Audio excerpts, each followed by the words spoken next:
Hi, everybody, and welcome to Step Into My Office, the Glamour series where we take you behind the scenes with some of the world's most successful career women. Today, we're outside the New York City headquarters of the super cool nonprofit Feed to meet its founder, Lauren Bush Lauren, a woman who, with no formal business training, started an organization that has fed more than 75 million children around the world.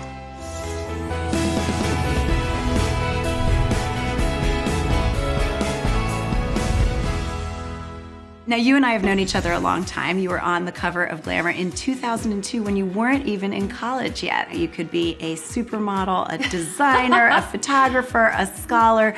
Why are we here in the offices of Feed instead? As a sophomore in college, I had this sort of amazing life-changing opportunity to travel with the UN World Food Program. They were looking to get more students active and involved in the fight to end world hunger. So I took my first trip to Guatemala with the World Food Program, and from then on I've been dedicated and committed to helping fight world hunger in some way. I had the idea for the Feed bag really as a way for other people, especially young people, to engage in the issue of hunger. For every bag and every product we make, there's a clear number on it, and that signifies the amount of meals that you're essentially donating through that purchase. And you didn't just design the bag, obviously you started an entire company built around this idea.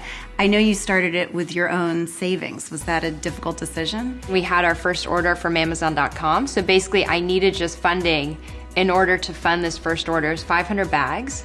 And with that, 500 children would be fed for a year. Incredible. You obviously come from a political family. Your grandfather is President George H.W. Bush, and your uncle is President George W. Bush. Did they inspire you to go into this kind of public service? At an early age, this idea of being a public servant was one that I just innately grew up with. And even my mom started a charity when I was younger to help homeless and abused children. So I do feel very grateful that those values were always kind of front and center in my household. It sounds like your mother is a role model to you. Who are some of the women who have inspired you as you've tried to chase your own dreams? I'm most inspired by the women I'm closest to every day. So my little sister, Ashley, is amazing and very entrepreneurial in her own right. And most of the Feed staff are women. I'm lucky every day to be surrounded by really smart, dedicated women. I want to ask your advice for women who want to start their own company. So often you do have to start it in your own home. How do you really get it done? It worked for you. To start where you can start and be okay with that is important.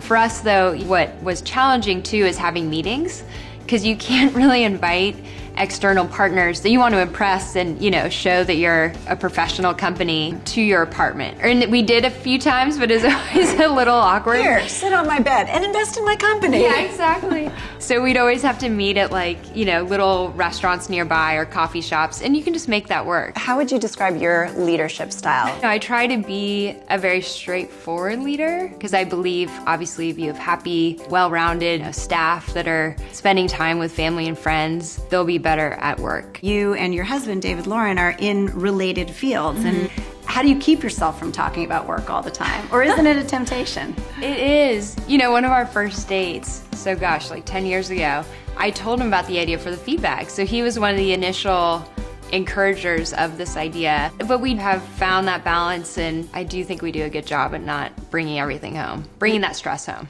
We all have moments of doubt. How do you get through yours? You can't help but I think have self-doubt, and I think that actually makes you a better leader. That's interesting. Why is that? Doubt is healthy because it keeps you on your toes. It keeps you striving to be a better person, to be a better leader. Having kind of that humbling realization of okay, maybe I shouldn't be doing X, Y, and Z is healthy to any organization. I want to ask how your work style changed when you went from working at home to working in an office. Suddenly, was there a need for lipstick? It hasn't changed all that much. I think when I used to work from my home, I would look at my schedule every day, and if I had an external facing meeting, then I would dress up a little bit more. And now every day I come to work and I dress up. But feed dress up means a blazer and jeans or sweater and jeans. I do try to keep it simple. Glamour, as you know, does Glamour do's and don'ts. So let me get some Lauren Bush Lauren workplace do's and don'ts. Okay. Talking politics at work, do or don't? Don't. No need to polarize people in the workplace. Dressing in your pajamas when you work at home, do or don't? Don't. At least put on jeans. Checking work emails from bed, something I myself am guilty of, do or don't?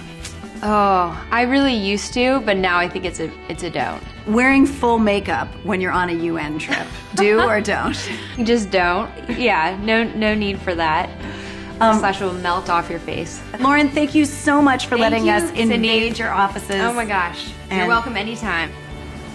At Glamour, we love to hear from our audience. So if you enjoyed today's conversation with Lauren Bush Lauren, please let us know in the comments below. And be sure to let me know which other women you'd like to hear from in future episodes.